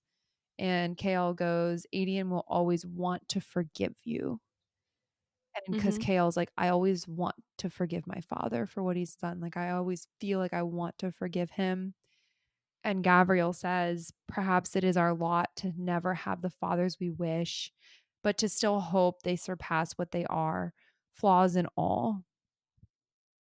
And I just like, this moment was so small, but so big for me because I feel like that's so true. Like, I don't have a relationship with my dad, but I always like want to, and I always want to forgive him for things that he's done bad. And I always hope that he will overcome his flaws and like do better and be better. And I just haven't given up that hope. And I don't think I ever will. And I think I'll always live my life wanting to forgive him and wanting him to be better. And so like I was just like, damn, SJM, like, do you have some dad issues? Because you really write Mhm. this so damn good. And it just really You're hit good me. at giving us the daddy It issues, like, really you hit me, know. dude. Like, I was just like, wow. Like, Yeah. I feel that, man. If anybody out else out there feels that, like, let us know. We're here for you. Or doesn't, I don't know, but that Yeah. resonated with me a lot. Um, Absolutely. and then also, it's mentioned that this all has happened, like, from the start of the book to the end of the book is just a little over a year. Ex 2 was it a year or was it 2 years? a little over a year. Jeez. Yeah, I don't understand. Like, That's insane. they make a comment in there of like, "And to think all this has happened in a little over a year." I was like, "What, like 18 months? Like, what, like 14? Like, what is happening? Like, how is it all of What this is a little happen?" over a year? I was like, also, like, how is this happening in a little over a year? Like, there's so much. There's no way. But So much. she's not even 20 yet Yeah. by the end of this book. Maybe it's because we flashed back to Sam Cortland. Maybe that's why it No, feels I don't know. No, jeez, it's just that there's means so much. Nehemia is She just died. literally like, there's no way. Like, she's traveled across continent. This gotta take longer to travel than Yeah. that by boat. Come on. Yeah, I You would don't think know. that this would have been over the course of a few years. So Nehemia's death, and, like, her parents and everything at the very end when she got to, like, kinda, like, reunite with them, that made me feel really good. I was like, "Oh, my gal, my girl." Mm. Yeah. So let's talk about the ending a little bit. Are we gonna talk about Dorian and Manon at all? Because they're my favorite. My God, you're right. Okay. Let's talk about that. So Dorian is with Manon and the witches, which is awesome. And they're trying to get the Kraken witches to, you know, fight with them. That whole dynamic is really cool. And she meets her other grandmother. And, like, that whole situation was incredible, and I cannot believe she actually had the audacity to have all the like, Black Beaks attack them. And Dorian knew. Yep, Dorian knew, and I was like, because I was like, "There's no way she would Savage. do that." Savage. And then when she did it at the end, I was like, "Oh my god, Manon." Manon. I was like, "My gal, what are you doing?" Like, Bad. Yeah. That's not good. yeah. And she lied. No, that was she killed people, like, people died because of that. Yeah. But I think she needed to, I mean, I get it, she needed to prove her point that she was with them. Yeah. And so So, they have the spider. Dorian copies the powers. He kills the spider. It's Falcon Spider. Super cool. Love that. But their relationship, is how do you very pronounce the name of the spiders? Something Kimqui? ooh, I already I already forgot. Maybe I Kim forgot how Kui. to, I don't know. I don't know. We listened to the audiobook too. But anyway, the spiders. Kirkwe? Kirkwe? I don't know. But the spiders, he kills a spider, copies the shape shifting. It's super freaking awesome. And he's got this plan now to go to Morath after talking to Gavin, which was a really Mhm. good conversation. And he was like, basically like, I'll promise to like see if I can find a way to save Elena, which is adorable. And, he knows that the word key is at Morath and it's like basically like walking into death. And Manon is like, doesn't really want him to go, and, talks to But she'll him. never really tell him, like, "It's 'cause I love They you." I know, they both don't say it throughout the whole book, which sucks. Mm. But they do have, that But last the end moment. when they're like, "We just get married already?" I was like, "Get married already, guys. Come on, do it." Yeah, but I think Dorian I know that I was talking to you, like, about Dorian or whatever, you were saying he was frustrating you and they were both frustrating. You said something about him marrying somebody, and I thought he was gonna actually get married. Like, you definitely got me on that one. I was, like, very confused when you said that because I was I like, was "Did he trying get?" to throw you off. I was like, "What the fuck?" I was like, "He gets married to somebody else? Like, how does that happen?" And he doesn't, obviously, thank God, but and I loved him and Manon's things, like, I understood, like, she was basically just like, "Oh, like, I could be, queen and you could be king and we could do whatever." But in her words, like, he read between the lines and was like, "This is not what you really want." No. I love him. He's the best. But, okay, I will say, so the whole thing that Dorian did with freaking Maeve, that was, I'm gonna say, the highlight of Kingdom of Ash for me.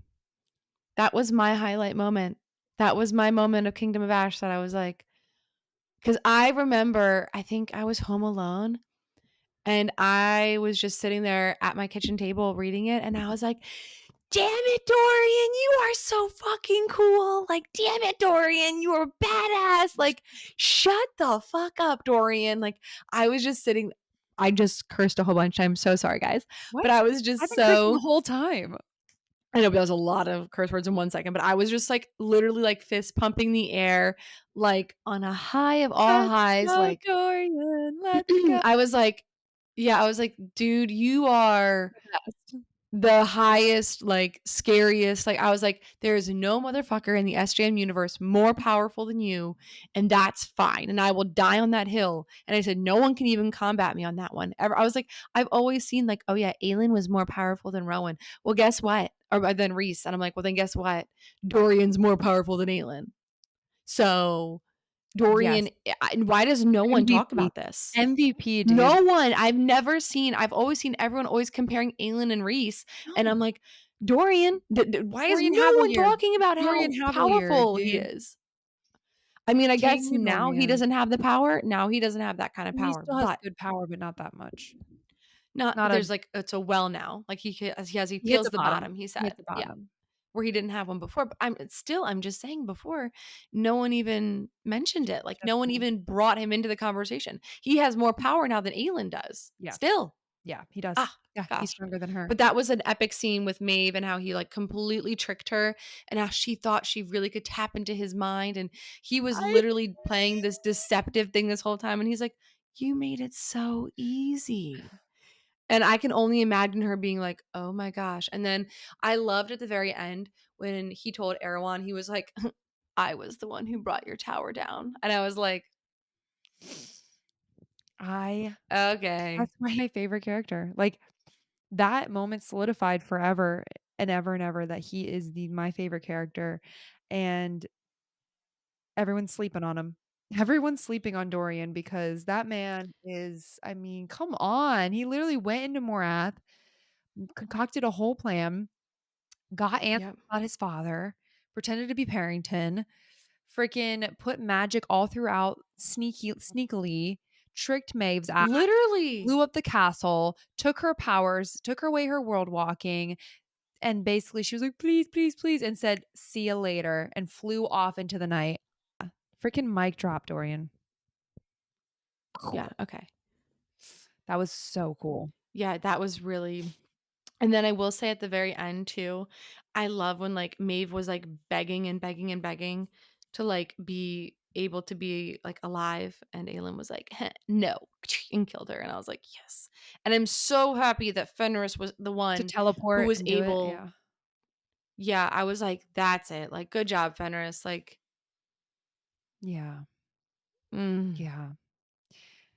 he deserved that the Yeah, most. they all did. Honestly, she wronged so many of them, you know? Like, they Yeah, all she deserved deserve that justice, and, um,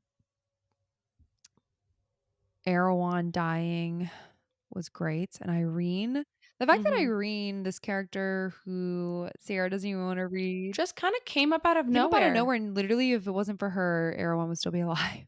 Like, and the Yep. fact that also Dorian helped too, like, he gave her the magic to push and Mhm. do it, and I love that everyone played such a significant role. Like, it was a Yeah, there complete was no little teamwork. It was parts. complete teamwork on everyone's account, and, Even Evangeline. I think that it was very yeah, even Evangeline, because she softened Darrow's heart, which is so cool. But I think Mhm. taking a moment to recognize that Dorian also got his revenge in his moment to aid in killing Erewhon after everything that Erewhon's done to his Yep. family, because if you think about it, Yes. like, didn't, Maeve say that Erewhon didn't kill oh, yeah, he sent, like, a low-level person to kill a low-level vlog to kill her family? To kill aliens, yeah. Yeah.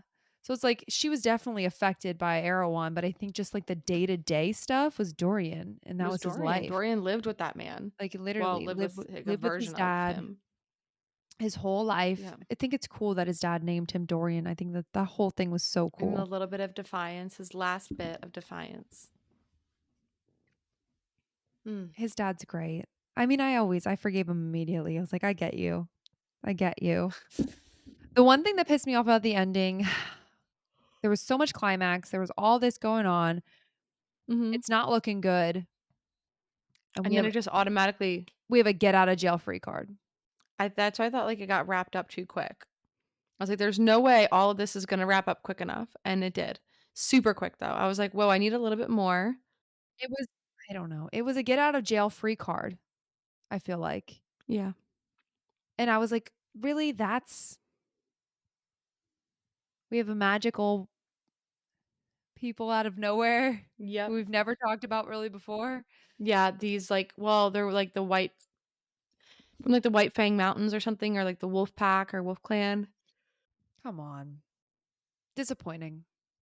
I didn't write that in my notes. I was like, I thought the ending was really good until they were magically saved by the Fae that were lost to Terrasen. It just came out of nowhere. That was my note. Oh, they're Karaquee? Karakwi, yeah. Karen Kui, Nice. there we go, the That's Karen Kui great. spiders. That's how that yep. Yeah. I kinda love that they all got killed, though. Yeah. That was great. Oh my god. I Wait, can we take a moment for the 13? I think maybe subconsciously my brain was like, "We're just gonna forget that ever happened," because Do you wanna go first on that? okay. So,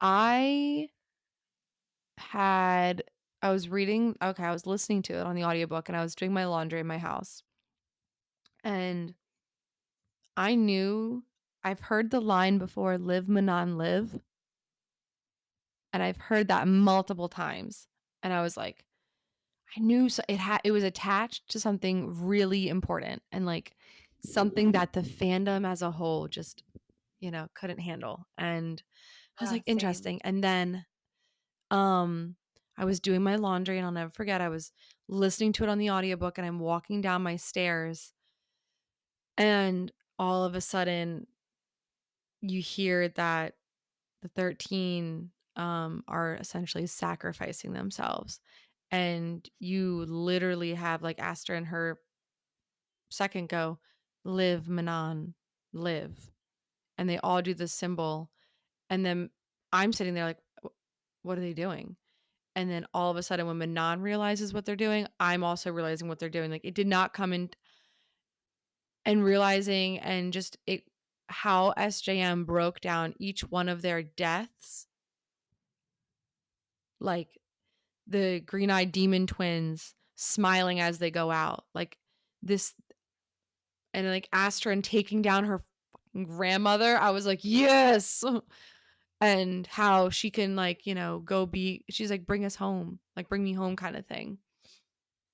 and now she can finally be at peace with her baby and her lover, and how her unclean, she like makes sure that's visible, like that is just, it was absolutely, one, I was in fetal position. I like put my back up against a wall, slid down the wall, put my laundry down next to me in the basket, and was just sitting there crying, listening to this. And then I had to pause it because I simply, Manon is my favorite character in this book. I love Manon the most. I think Aylin's great, don't get me wrong, but I just love Manon. And I love the story and her whole thing about how she has a heart and she has a soul, and how everything with Abraxos and how he was the small little wyvern and she still bet on him, and how she was like even struggling with the idea of like, I guess essentially animal abuse. And I'm a huge animal lover. Anyone that knows me will tell you I love animals. So like the fact that like time and time again, like she just showed so much love towards him and like, I'm going to take care of you. Like I feel like I would do the same. And I think I see a lot of myself in Manon in that regard. I know I have a soul and I know I've always had like a very big heart, but it's You do. it's that whole You have the thing. biggest And heart. what was that? I'm so sorry, it cut out. You have the biggest heart. Manon? No, Yeah, it's no, huge. you have the biggest heart. Oh, You're oh, so thanks, kind Manon. and you're so Thank nice you. and you're just like very caring and giving and loving. Which is kind of like opposite of Manon because she's really cold, and I don't think I'm a very cold person, No, no, but you but can she's take my favorite different character. qualities from people. Yeah. Yeah. She's like great. So I think I thought, she's now coming to terms with now realizing like she can love people and like what it means to love, and how she's now said like, I love my 13, and like this is what love must feel like with my 13. And she's having this whole like revelation, and she's lost her identity but now has this newfound identity, and there's so much going on internally with her. Yeah. And then for her to lose them, All that's of the them. closest thing to losing 13 family members or 12 family members. Like she lost all of her family members at once. And then Astron's wyvern that literally sacrificed itself by flying into the tower, and you hear like bone crushing on rock. Yeah. Like that also was like horrible to me, that these wyverns are dying as well. Because all I could think of was little baby Braxos. And I'm like, oh my gosh, like that. I literally was in fetal position and I texted Valerie. I think I Snapchatted you or someone, and I was You like, nope, texted me that you nope, were fetal nope. position and you said that there was gonna be a mass death. I literally sat there and cried for like 5 to 10 minutes by myself before and paused the book. I was like, we can't. I need a process. And I was like, what the fuck did you just do, Sarah J. Maas? Like, why did you kill the like 13? A Ugh. 13? Yeah, I knew that the big thing was coming in that chapter, so I gave it what it deserved. Um, I paused the audiobook and ended up reading all of this, and I remember just feeling like when I thought Manon was gonna die, and I thought the live Manon live was basically Manon Mm-hmm. dies, and that's what everyone was so upset about because I'm gonna be honest with you, Yeah. Manon's life means so much more than the 13. Not that the 13 don't matter, Oh, absolutely. but Yeah, I no. was kind of in that mindset that, like, we were gonna lose some big, big players, going into it, Mm-hmm. and so when Abraxos's neck gets basically like, and he's Mm. falling, Yeah. and I'm like, "Oh my god, this is it. Like, this is it, this is it." Like, she's gonna lose Abraxos. I was, like, almost, like, in fetal I position think from if we that. lost Abraxos, I Yeah, probably would from have quit the I book. was like, "Oh my god," like, I was basically in fetal position from the potential of losing Manon and Abraxos. So then we find Mm-hmm. out that, they are getting, Braxos made it. He's gonna be okay, barely.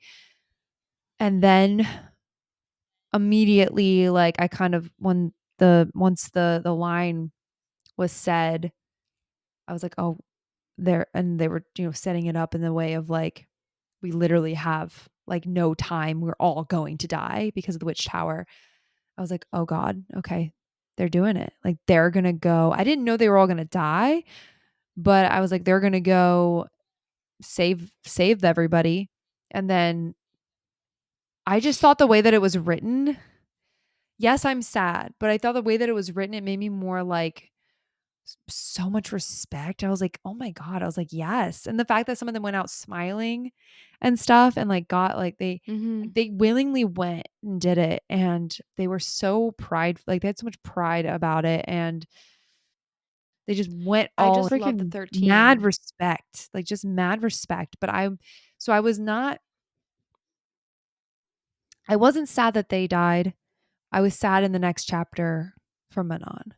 And the next chapter is what broke me. Like Mhm. during the whole them all giving their lives, I was like sad, but I was like, yes, yes, bitches, yes, let's go. Like you guys are awesome. This is the most badass thing I've ever read. Like so cool the way that they did it. Um, and then the next chapter with Manon walking out and everyone describing all these people like coming in behind her and she doesn't even turn around and look and she's just lost. That the aftermath of who they left behind is what breaks my heart. And I Mhm. feel like we didn't really get the justice or like the not the justice, but I don't know if we got what we needed out of like you said to me yesterday, like the ending, she's still just so lost. And like we just don't know that she's Yeah, okay at the end of this book because she's not. because she lost, like, Her family. her family. Like, the 13 is her family. Like, they were Yeah. I loved the relationship they had with each other, like, they were this tight-knit, well-oiled Amazing. machine that was lethal, like, they were all operating on one heart, like, essentially, like, their hearts all beat at the same yeah, that was rough. It is rough. And when Dorian and Manon reunite after all that time and they just hug. It's just this Mhm. moment that it's so intimate and beautiful, and I can see it. Like, that's one of the moments I can just see it. I can almost dream it, them, like, on top of whatever, like, seeing each other and just embracing, like, him in his just beautiful dark clothes and dark hair and just, like, Mhm. I don't know, just something about how simple it was, and I always want more Dorian and Manon, and I don't feel like we got enough, but I'm glad that we Yeah, I had know. I don't know why, but the hugging was just so intimately special for me, Well, he like, knew what happened, like, I think when he was like, and "Where's she the needed 13?" it, kinda like, thing, and she yeah. Yeah, and because at this point, like, the next closest person to her, bar her 13, would be Dorian. I love them so much. I love them so And much. also when Petra Blue Blood comes back yeah, Petra comes back I and she goes and know. got, like, revenge for her wyvern, I was like, "Yes, girl." Oh, that was a good I just love the 13 and the witches, and I really enjoyed their story and the It Cochrane makes me witches. sad that the reality is that Dorian also confirmed to himself that he's human, Mhm. so we know at the end of the book that he is human, Yep. which makes me And very sad. she's going to live Makes me forever. very sad, and so it's like, he's just, like, and I love that he's just, like, trying to find ways for her to come visit. I feel like there's more there. I feel like she could write more with them. Like, Mhm. their story's not it's not finished, No, it's not. and at the end of the book, um, when Hear me Aelin says out. huh? Like, all these worlds are gonna collide, right? And we Yeah, love Dorian and Manon, right? We love Dorian and Manon, and they're great. But Dorian is not he's gonna die one day. Do you wanna never. know who I would really not be opposed to Manon being with? Azriel? Or Eris. Ooh. I think Azriel might be a little too soft. Like when she bares her teeth at Azriel, I don't know if he could handle it. Ooh, But why Eris would not? bare his teeth right back at her. I mean, Azriel's a fellow shadow daddy, so I mean, yeah, maybe, but I think Eris would almost like go toe to toe with her is what she needs. Like Azriel's kind of quiet. Dorian's yeah. cocky Yeah, and he's I very know. I outwardly love him so spoken, much. Yeah, but so Dorian, is Eris. And I think Eris could go toe to toe with Manon and be like, all right, come on. Like, that let's would be go. Let's have a really, chat. Like, really, really interesting. Dorian and or so not Dorian, Eris and Manon. But I want Dorian to get his happily ever after. Like that boy deserves the world. he And I does, just but I mean, after him and Manon have a whole long happy life together for him and for his lifetime. well, no, I I hope mean, he needs to find somebody else to be honest, to grow old with. well, yeah, so then he can find, but I mean, that's what I'm saying. So, like, Manon, I want her to be happy. And if they're all the worlds are going to collide, come in this Crescent City book 3, if that's a thing, I don't think I'd be opposed out of I wouldn't be opposed. everyone. Huh? Yeah, I wouldn't be opposed. Yeah, like I want Eris to be happy, and I don't think Eris is evil, and I think he's actually quite cool. I I love think he's Tarquin, awesome. but I don't think Not Tarquin could handle handle Manon. Manon either. There's no way. Tarquin could not handle Manon, but Yeah. I think Eris could handle Manon. Like out of everyone, okay, there's only, and I do believe Nesta and Manon would be best friends. Yeah. Yeah. I agree. Nesta and Manon would be best friends. They would be BFFs attached at the hip. And Cassian would be like, well, fuck me. Because now I just have, Nesta has a clone. Can we just take a moment for Lord Lorcan Locken? Oh, yeah. Shut the fuck up, dude. Yeah. Literally, I just want to read this part again to Sorry, I you, keep even though I yawning. already read it to you, but I want to read it to them because these are my people. Like this trio is everything to me. And I just love this. And literally, she she goes, I love you both. And no matter what may happen, no matter how far we may be, that will never change. Kaal said, we will see you again. But even his voice was thick with tears. Dorian breathed, together. We'll rebuild this world together. She couldn't stand it, this ache in her chest. Thank you for all you have done for me. Dorian bowed his head. Those are words I'd never thought I'd hear from you. And it's just so crazy to see how far they've Mm-hmm. come. And she goes, you're a king now. Such insults are beneath you. He grinned, wiping at his face. Aelin says, I wish you every happiness to them both. And Kaal said, we will see each other again. Then he and Dorian turned toward their horses, toward the bright day beyond the castle gates, toward their kingdom to the south, shattered now, but not forever. Not forever. And That's Kingdom of Ash. I That's just it. like the trio, That's, you man. know? The fan images of them like hugging each other Mm-hmm. and laughing, and just the fact that they all got to that moment. And it's like you see how far they've come. And Aelin those hated are the KL at three one main point. Do you characters. remember when Dorian was literally like, I will give up my kingdom for this woman. I will give up my crown. I will be whatever for her. And then here we are, like, we have come so far. And then, then she was so mean to Dorian. We were so annoyed at her. I was like, why are you mean to Still Dorian? valid. He Still loves valid. you. He Still still valid. valid. Yes. Still Still valid. valid. He deserves And everything. Yeah, and then Kaol, then like, with she's Kale so and mean to him, everything. attacks him. He puts her in a prison, like, Yeah. and then he does everything in his power to try to save the world, being a human. And the fact that, like, I'm just so happy that Kaol got his happily ever after with Irene. Yes. And I'm so happy that Dorian got a happily ever after I didn't see coming. okay. I did not see any of Dorian's story coming. No, no, I did not at all.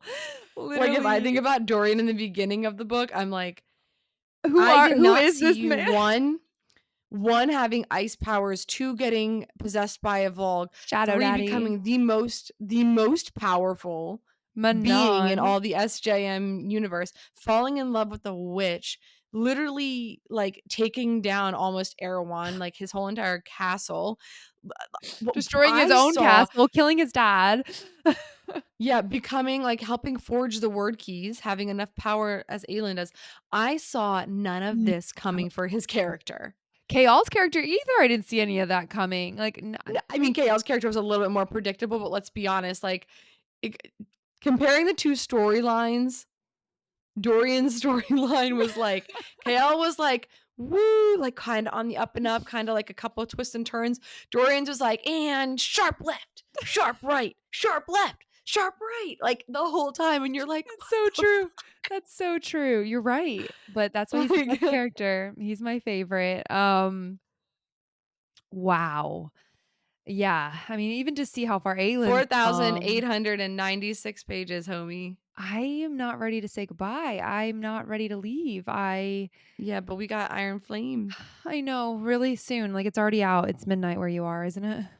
No, is it If it almost is, I gotta go. no, is it out in 5 Just kidding. minutes? I think it's out in 5 minutes for you. It is out in 5 Out minutes, in 5 y'all. minutes, so I gotta download that audiobook immediate. Um, but and start listening to it on my drive home from my friend's house, which is where I'm filming because my hotel has shitty Wi-Fi. Um, so many thoughts. I wanna do another episode of us reacting to our old theories. Oh Um, gosh. so many things that we can disagree on in Throne of Glass series, but I think one thing that we can agree on is it was It's amazing. a damn good It's a one. It damn was good good. It book. was a good ride. And all the characters Yeah. all the characters are good. I mean, they all are Yeah. good. All of them. My friend Danny, it was so funny. She was messaging me because I posted on my personal Instagram artwork of Manon on the ground and like live Manon live in that moment. And she's been messaging me. She started reading Throne of Glass and she's like, "It's better than ACOTAR." And I was like, "Different, but yes, it's good. It's good. I think it's better. I liked this a lot. I loved ACOTAR, and I think ACOTAR is going to hold a very special place in my heart forever Same. because it is the book series It's that literally it got me back into started Whimsy reading. Gossip. It started Whimsy Yeah, Gossip, well, got it both of us back into, like, uh-huh. the reading life, you know?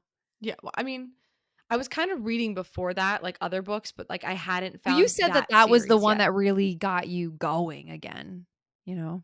Yeah, because like I mean, I read Post other books on my post, phone. post X-ray school and all School. that, you said that that was the one that Yeah. really like, you couldn't put it down kinda book.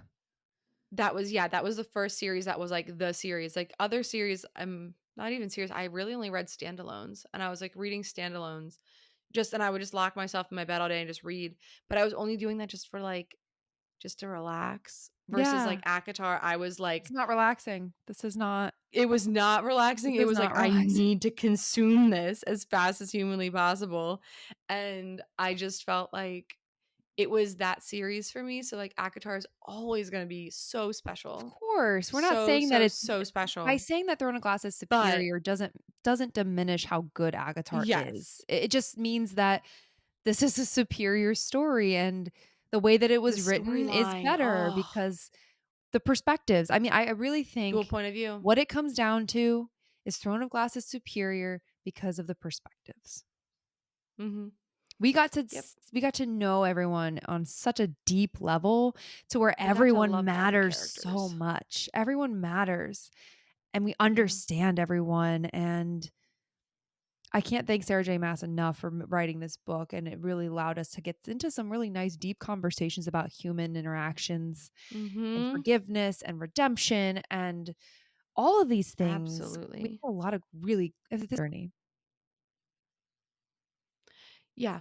I think it's, my friend Danny, she was like when I was telling her it was better than ACOTAR kind of thing, I was like, "You're gonna like it better," and she was like, "I'm on, like, the 2nd book, and it's just not hitting," and I was like, "It's okay, I promise it's gonna get there," and then when I posted the thing about Manon, she goes, we like her?"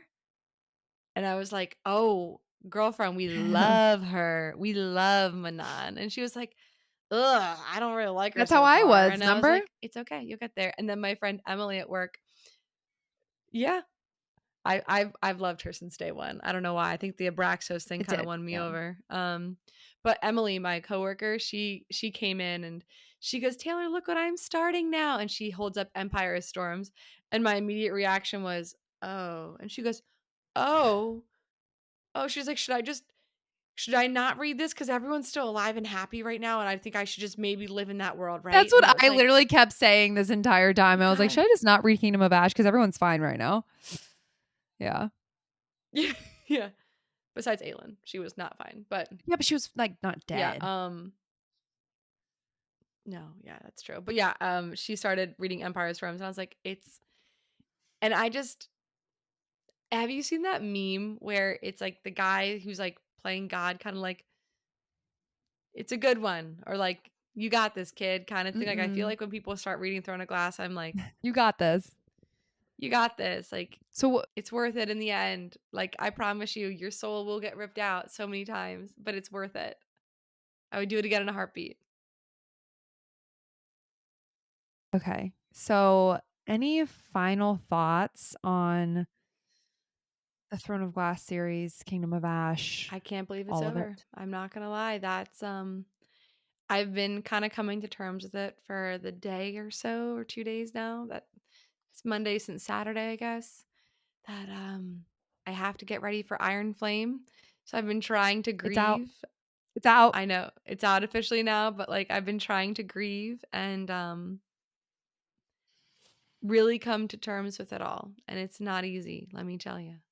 It's not easy, but I am thankful for the series. I It's going to be one of the series I will recommend to so many people going forward. And yeah, it was a good Will you one. be reading it again? Yeah, I think maybe at another point in time in my life when I have like some downtime, because we have quite a list of books ahead of us, and I also have so many books that aren't on our like scheduled list of books to read that I want to read. Yeah, So definitely. I think, What was once I yeah. knock it out, I probably would go back and maybe I'll give it a little bit of time. And I think I want to just reread all of ACOTAR and Throne of Glass. And I, you know what? Before the next ACOTAR book comes out, I'm gonna tell you right now, I'm gonna reread all of it. Yeah, What that's was my your goal to favorite myself. part of Throne of Glass? All of Throne of Glass?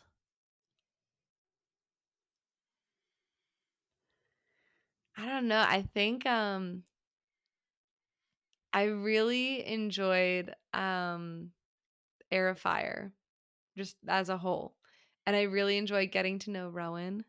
And I enjoyed Aylin's moments of when she stood up to Maeve and she turned her entire, like, she set fire to her entire kingdom and her castle. Really enjoyed those moments, like moments like Yeah. that. And I don't know. I For think I really me, enjoyed all of it. for me, it was every time Dorian showed up and Lorcan and Aline in Empire of Storms. Okay. Their journey Yeah. was just the most adorable thing ever, and it was a nice surprise I wasn't expecting to happen. I wasn't expecting to like Lorcan. I Mhm. wasn't expecting him to turn to a good guy. So I feel like that was a really nice little twist because we're introduced Yeah. to him so bad and so poorly. I thought we were going to hate him. I did not like him. So everything with Dorian and Lorcan and Elite was a nice surprise. I'd say those are my favorite parts. Yeah.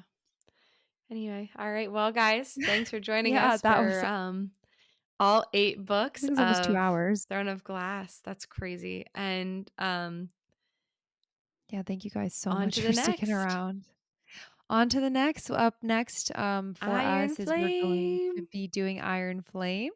We are also going to be reacting to all of our old theories and probably just because I'm not ready to leave yet, I want to go rewatch Yeah. our episodes a little bit, gather some clips, have us sit I down just and want to rewatch them and relive what react. our brain was going through back then. Like, I just want to, It's insane. what I think I love We have about podcasting and what I love about documenting it is we have this ability. to go back almost to that point in time in our life. And because so this is going to sound really, this will get me emotional because so I found whimsy gossip in quite literally one of the hardest times of my life. Like looking back, if you go back and watch our old videos, you will see me recording in my grandmother's basement. And during that time, I had just lost my grandmother. There was a whole bunch of things going on in my life, like negative, bad, not good things going on in my life. And we were renovating our home and we didn't even have a house, like, like our own home yet. We were staying with my parents. And then we moved into my grandmother's house. And that's when Val and I came up with the idea of whimsy gossip. And I remember like, you know, there's a lot of broken parts going on, and ACOTAR was truly the series that literally let me escape the reality I was living in at the time, and it was just really rough and really sad, and when I do go back and I look at Throne of Glass and I watch those beginning episodes, it's in my grandmother's basement, and it's my grandmother had passed, and we had to stay there because someone needed to watch her dog and take care of her dog, and we didn't want to take her senior dog out of the home, and into too many houses, and I was grieving the loss of my grandmother and all this stuff, and that was her home of 20 plus years, and at the same time I'm starting this incredible new journey into whimsy gossip, and it's it's a very weird thing to go and transport myself back watching these old videos to quite possibly one of the worst moments of my life.